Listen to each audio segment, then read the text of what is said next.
Banyak saudara kita yang sebenarnya ingin menikmati Ramadan tahun ini, tapi ternyata telah dijemput oleh Allah, telah dipanggil oleh Allah sebelum Ramadan ini tiba. Maka kita pantas bersyukur masih dipertemukan oleh Allah pada Ramadan tahun ini. Jamaah sholat Idul Fitri Masjidil Huda yang dirahmati Allah Subhanahu wa Ta'ala. Pada 1 Syawal ini sungguhnya kita sedang berada di titik nol, yaitu satu kondisi terendah dalam hidup ini. Dan memang sejatinya kita harus kembali ke titik nol, back to zero. Filosofinya adalah kita kembali ke titik nol, yaitu pada kondisi awal mula dalam kehidupan kita ini. Apakah kita pernah terjatuh, pernah gagal, terlukai atau tersakiti? Namun kita harus tetap bergerak dinamis untuk kembali menemukan titik nol dari semua pengalaman pahit kehidupan ini. Dalam sebuah penelitian, ketika sebuah pesawat terbang terjatuh, maka ketika dibuka black box, kotak hitam, maka suara yang keluar pertama adalah kalimat-kalimat zikir, zikrullah, ingat kepada Allah, kalimat istighfar, astagfirullah, kalimat takbir, Allahu Akbar. Pertanyaannya, mengapa demikian? Padahal tidak semua penumpang di pesawat yang terjatuh tersebut adalah muslim. Mereka ada orang yang zalim, mereka ada pendusta, mereka ada korupsi, ada koruptor maksud saya, dan seterusnya. Mengapa demikian? Karena ketika pesawat itu jatuh, para penumpangnya kembali ke titik nol, back to zero. Mengapa sebelumnya mereka tidak mau kembali kepada Allah? Karena tidak lain adalah karena mereka merasa punya kekuatan, punya daya, punya upaya, sehingga mereka sombong, tidak mau mendekatkan diri kepada Allah. Allahu Akbar, Allahu Akbar, Allahu Akbar walillahil hamd. Maka pantaslah firman Allah di dalam Quran surat Yunus 10 ayat 12, wa idza massal insana dur da'ana li jambihi au qa'idan au qa'iman falamma kashafna anhu durruhu marra ka'allam yad'una ila durri masam kadzalika zuyyina lil musrifina ma kanu ya'malun. Dan apabila manusia ditimpa bahaya, maka dia berdoa kepada Allah. Kami dalam keadaan berdoa kepada Allah, dalam keadaan berbaring, duduk maupun dalam keadaan berdiri. Tapi setelah hilang bahaya itu dari mereka, mereka kembali sesat melalui jalan yang sesat itu, dan mereka dihiasi oleh Allah, orang-orang yang berdosa itu, sesuai apa yang mereka kerjakan. Masyaallah muslimin rahimakallah. Bagaimana tarbiyah Ramadan, bagaimana didikan Ramadan hari ini 1 Syawal 1445 Hijriah mampu memperbaiki kita untuk menata kehidupan ini yang lebih baik lagi di masa-masa mendatang. Maka salah satu caranya adalah kita kembali ke titik nol. Berikut pesan mimbar Idul Fitri 1445 Hijriah. Yang pertama adalah berhusnudzon kepada Allah. Masyaallah muslimin rahimakumullah. Dalam sebuah hadis qudsi Rasulullah SAW menyampaikan kepada kita, memang sangat unik, sangat antik, amazing kira-kira demikian kondisi seorang beriman. Dalam kalimatnya adalah ajaban li amril mu'min. Ajaban li amril mu'min. Sungguh saya atau kita menakjubkan suasana umat orang beriman itu. Kenapa demikian? Inna amrohu kullahu khair. Semua urusan perkara hidupnya adalah baik. Idza massahu sarra syakara fakana khairal lahu. Ketika diberikan kenikmatan, mereka bersyukur dan itu yang terbaik baginya. Wa idza masahu durr, dan ketika dia wa in asobathu durr, fakana khairlah, dan ketika dia diberikan ujian, cobaan dan seterusnya, dia fasobar, dia tetap bersabar, fakana khairlah, dan itulah yang terbaik baginya. Maka dalam hidup ini, ikhwani fiddin rahimakumullah, apapun yang Allah berikan kepada kita, baik berupa kesenangan maupun ketidaksenangan, maka kata kuncinya adalah kita berhusnudzon. Dalam sebuah hadis qudsi yang lain dikatakan, ana inda dhanni bi, aku, kata Allah, itu sangat tergantung kepada prasangka dari hamba-hamba. Maka di awal atau 1 Syawal ini, setelah kita dilatih 30 hari genap, maka kata kunci yang pertama adalah bagaimana kita kembali ke titik nol, kita bangkit kembali dengan semangat kehidupan kita. Maka kita harus selalu berhusnudzon kepada Allah, apapun yang Allah berikan kepada kita. Masyaallah muslimin rahimakumullah. Kemudian yang kedua adalah meneladani para nabi dan Rasulullah sallallahu alaihi wasallam. Mereka adalah teladan kita sampai mereka mendapat gelaran ulul azmi.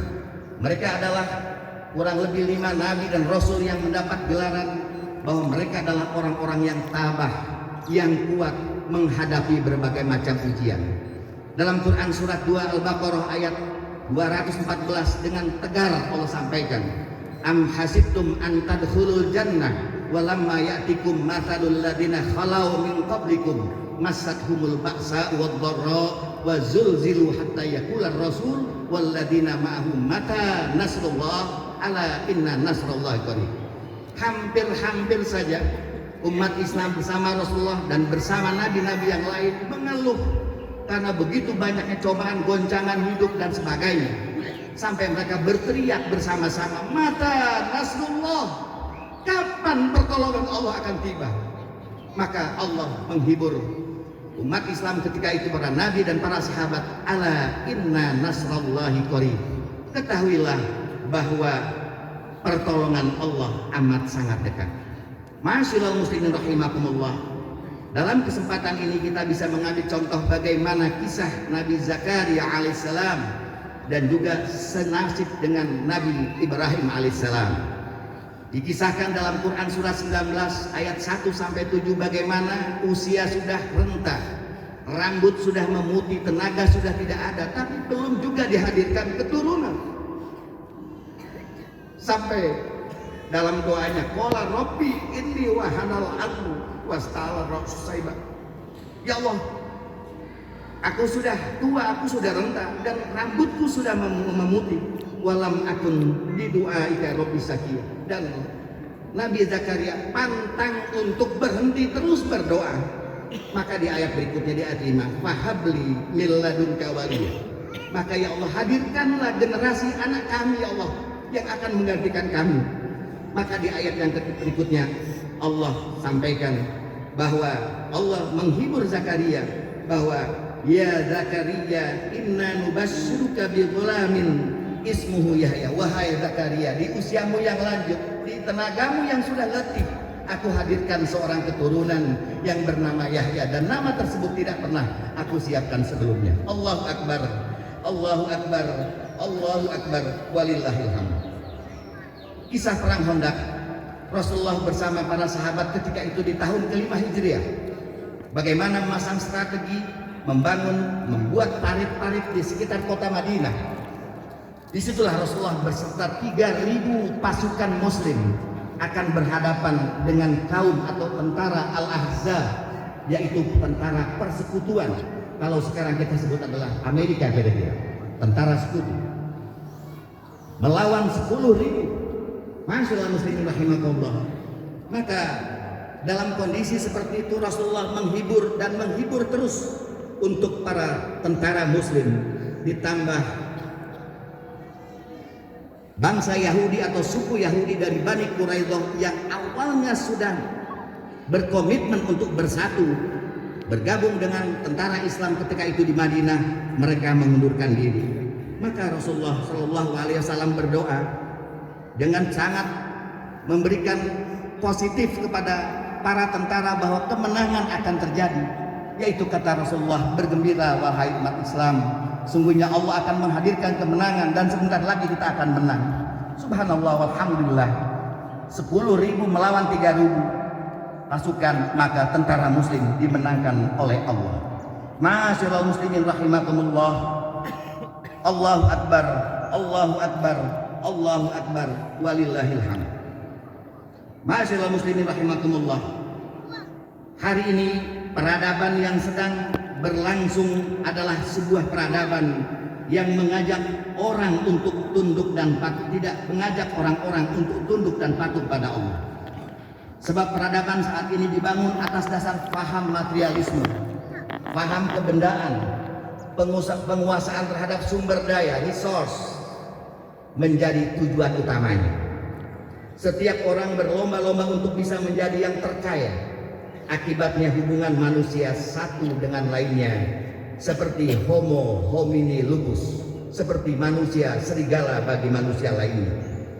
Maka sudah tidak aneh lagi ketika seorang menangis karena diperlakukan tidak baik oleh orang lain. Kemudian orang-orang yang termarginalkan, orang-orang yang terpinggirkan, mereka mencoba meraih kekayaan dengan bentuk kekerasan, perampokan dan seterusnya. Sedangkan sementara orang-orang yang terpandang, orang-orang yang mempunyai kekuasaan menggunakan cara curang, korup dan seterusnya. Kita juga menyaksikan hari ini darah terus berceceran di mana-mana. Perang masih terus terjadi, entah peradaban apa namanya yang sedang dibangun oleh umat manusia hari ini. Yang pasti sesama anak Adam masih saling membunuh tanpa alasan yang benar. Fenomena ini masih kita lihat di Irak, Afghanistan, Kashmir, Palestina, dan belahan dunia lainnya. Semua ini terjadi adalah karena sebab kaum muslimin tidak meneladani apa yang dikerjakan oleh para Rasulullah dan sahabatnya. Masyaallah muslimin rahimakumullah. Allahu akbar, Allahu akbar, Allahu akbar walillahil hamd. Pesan mimbar yang ketiga adalah bekerja dan berdoa. Quran surat 9 ayat 105 Allah berfirman, "I'malu fasayarallahu 'amalakum wa rasuluhu wal mu'minun fasaturadduna ila 'alimil ghaibi was syahadah fayunabbi'ukum bima kuntum ta'malun." Wahai Muhammad, sama dengan mengajak kepada kita, wahai umat Islam, bekerjalah saja kamu. Insya Allah, Allah akan melihat amalmu dan Rasulullah beserta orang-orang yang beriman, dan kalian akan dikembalikan kepada zat yang memiliki hal yang gaib dan yang nyata, dan akan ditampakkan kepadamu apa yang akan kamu kerjakan. Ma'asyiral muslimin rahimakumullah. Karena hidup adalah bergerak, hidup adalah bekerja, maka tidak mungkin Allah akan menurunkan emas dari langit. Allah tidak mungkin akan menurunkan rizki tanpa ada usaha kita bekerja. Di dalam ayat yang lain, Ar-Ra'd ayat 11 Allah sampaikan, "Innallaha la yughayyiru ma biqaumin hatta yughayyiru ma bi anfusihim." Allah tidak pernah akan merubah nasib satu kaum sebelum kaum tersebut merubah nasib dirinya sendiri. Masyaallah muslimin rahimakumullah. Sebenarnya sebagai bangsa Indonesia yang besar ini, sesungguhnya kita hari ini sudah terpuruk, bahkan nyaris akan terjatuh. Kenapa demikian? Mestinya negara kita Indonesia ini sebenarnya sudah akan gulung tikar. Krisis ekonomi yang berkepanjangan, krisis kepercayaan, krisis moral, pemerintah yang tidak bersih, tekanan bakat intervensi dan konspirasi jahat orang-orang yang akan menghancurkan bangsa ini begitu kuat. Pertumbuhan ekonomi yang kurang membaik, hutang negara yang sudah melilit leher kita bahkan sampai dengan anak cucu kita. Sebagian bangsa kita sebenarnya sudah akan ambruk dan akan terpapar. Tapi masyaallah muslimin, kenyataannya tidak. Apapun keadaannya, kita masih berdiri tegak. Barangkali pihak-pihak menginginkan kehancuran negeri ini tak habis pikir mengapa hingga saat ini kita masih bertahan tegar. Kita yakin, seyakin-yakinnya itulah berkah doa-doa dari kita semuanya.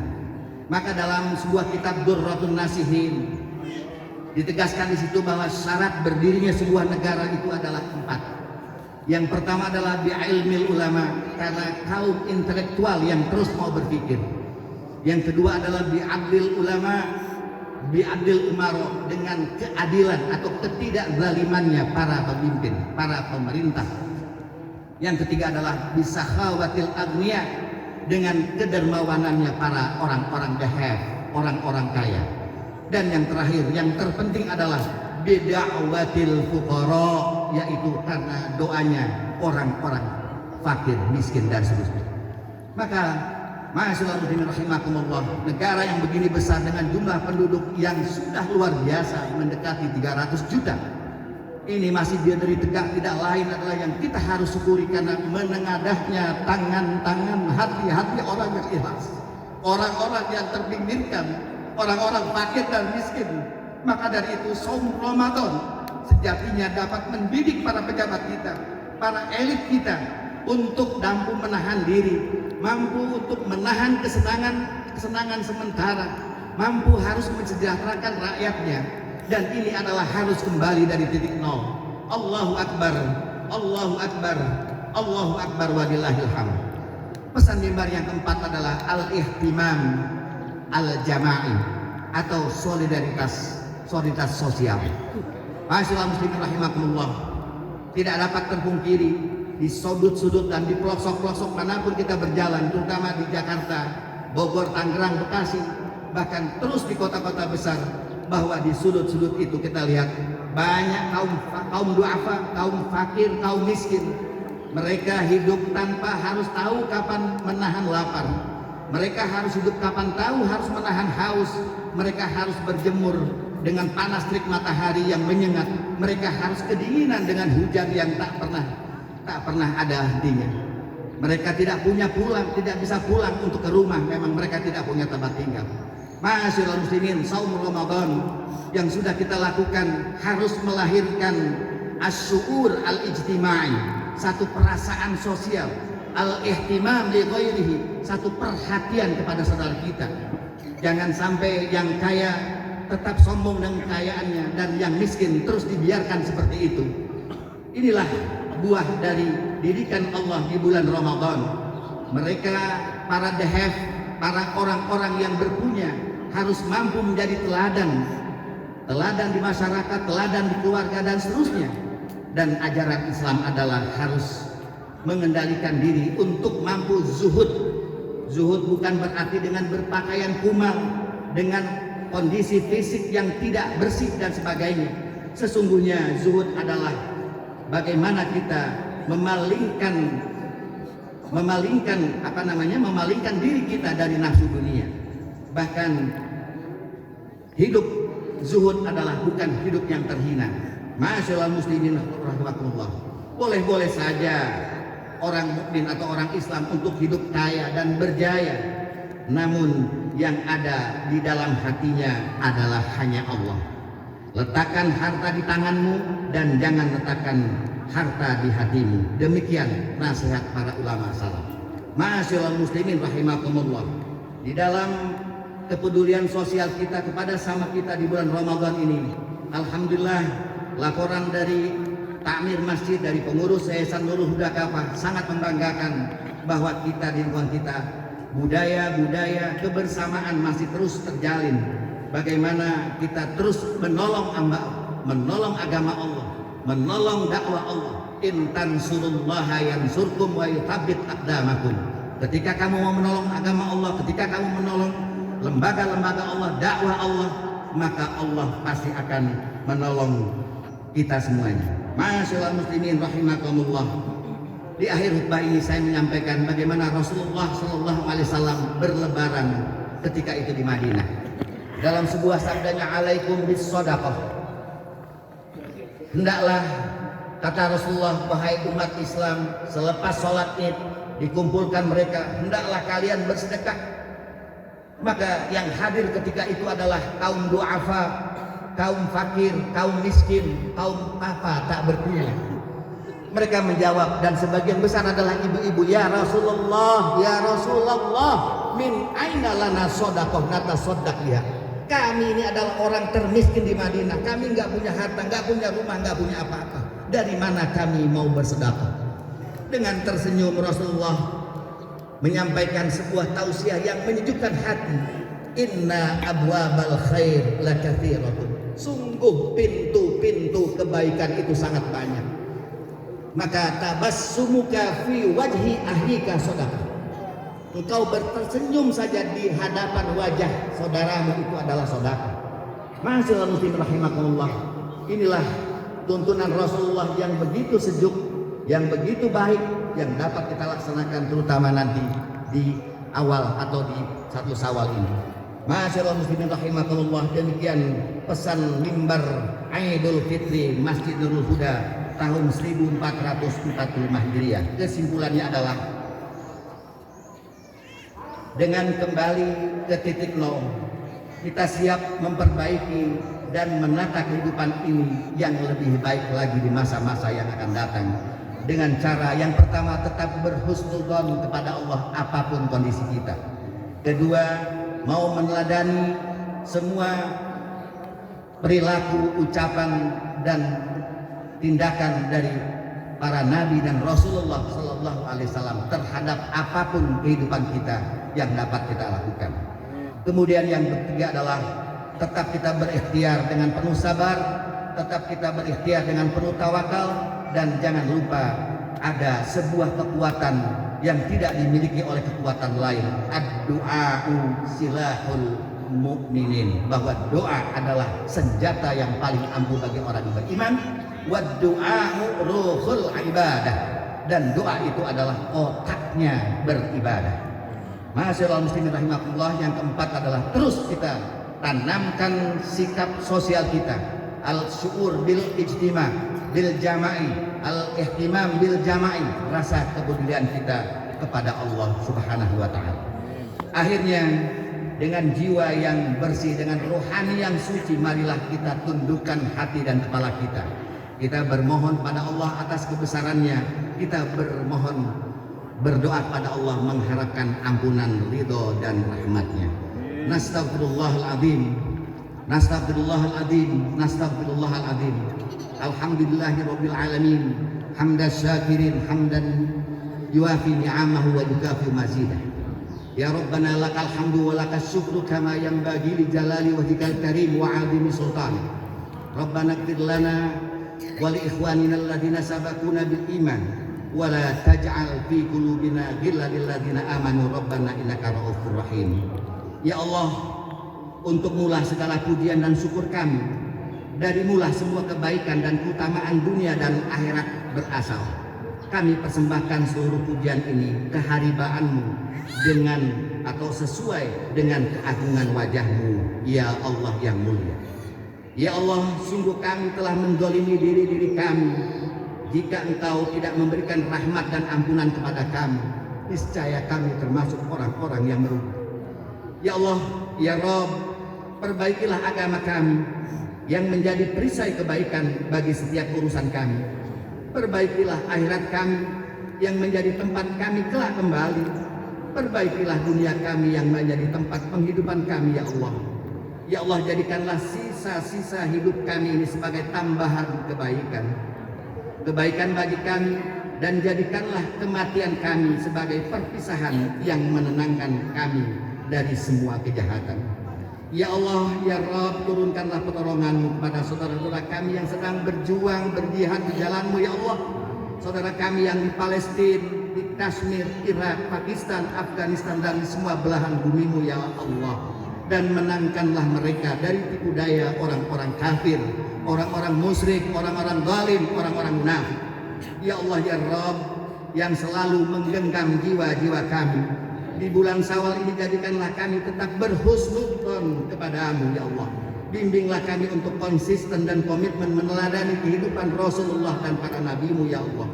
Kuatkanlah kami untuk tetap istiqomah, berikhtiar, bersabar, bertawakal dan berdoa kepadamu dalam menjalani aktivitas kami. Serta tolonglah kami untuk memiliki ihtimam jama'i, kepedulian sosial, solidaritas sosial kepada sama kami. Rabbana Allahumma a'inna ala dzikrika wa syukrika wa husni ibadat.